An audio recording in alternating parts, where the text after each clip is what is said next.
এই শোটা না কোনো কনসার্টের, না কোনো ফায়ারওয়ার্কসের। এই শোটা হলো সকালের শোর। ধূপের গন্ধ, ফুলের রং আর বাড়ির মধ্যে ছড়িয়ে থাকা একটা শান্ত আনন্দ।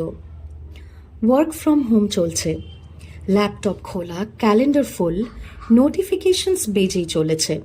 কিন্তু আজকে স্ক্রিনের বাইরে তাকালে দেখি মা সরস্বতী সাদা আলোয় একদম চুপ করে বাড়ির কোনায় বসে আছেন। এই পুজোটা আমার কাছে খুব স্পেশাল, জানো তো, বিকজ এই বছর আমি প্রথমবার দিওয়ালি মিস করেছিলাম। তখনই রিয়েলাইজ করলাম celebrations are loud, colourful and maybe very exciting, but home is silent, soft and irreplaceable. ছোটবেলায় সরস্বতী পুজো ছিল একটা ফিলিং, একটা দিন যেটা শুধু পুজো না, একটা মেমরি বানানোর দিন। সকালেই উঠে হলুদ দিয়ে স্নান করা, জলের মধ্যে হলুদ মিশিয়ে শরীরটা যেন একটু শান্ত হয়ে যেত। মা বলতো, মা সরস্বতীর দিন মনটাও সাদা রাখিস। তখন বুঝতাম না, জানো তো, আজ বুঝি।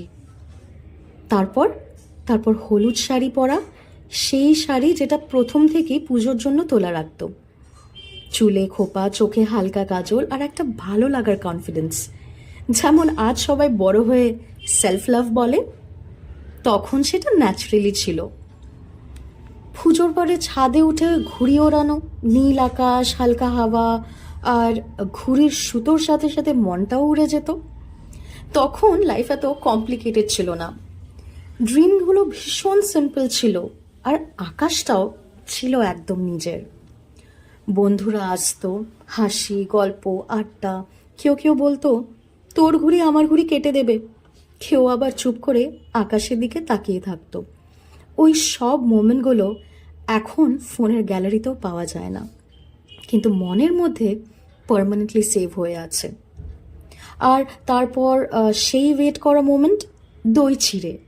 একটা প্লেটে চিড়ে, তার ওপর মিষ্টি দই, কোনো একটা এক্সট্রা টপিং না, কোনো প্রেজেন্টেশন না, জাস্ট স্বাদ, জাস্ট হ্যাপিনেস। আর ওই স্বাদটা আজ কোনো 5 স্টার ডেজার্টেও পাওয়া যায় না।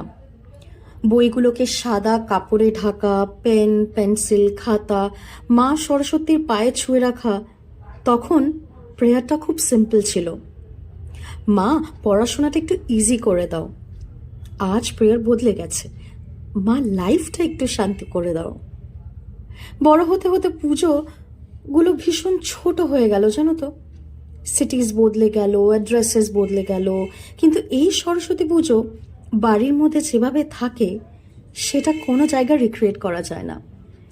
আজ আমি কলকাতাতেই আছি, নিজের ঘরে, নিজের পুজোয়, আর এই শহরটা আবার মনে করিয়ে দিচ্ছে, nothing, absolutely nothing can replace the city you have been raised in.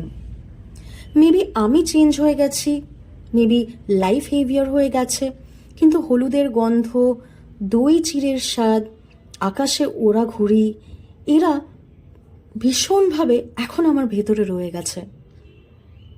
এই পুজোটা সেলিব্রেশন না, এই পুজোটা হচ্ছে return, the absolute return, back to roots, back to self and of course back home.